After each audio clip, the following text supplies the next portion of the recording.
Okay, I'll just give you a quick demo how to use Faast.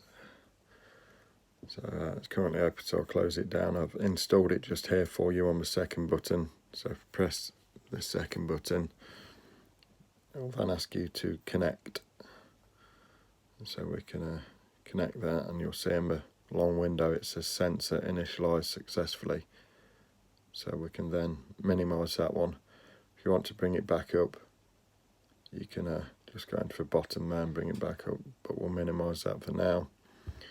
So as you can see, we've got this grey bar on the left. If we press mirror mode, then that will switch to the right. So we can just toggle that from left to right.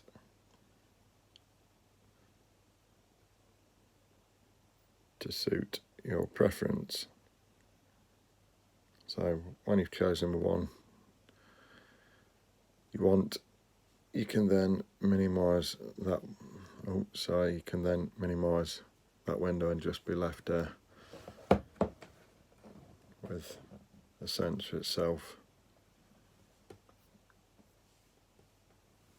So I'll just try and prop this up. So once I've propped this up, probably best to walk at this point.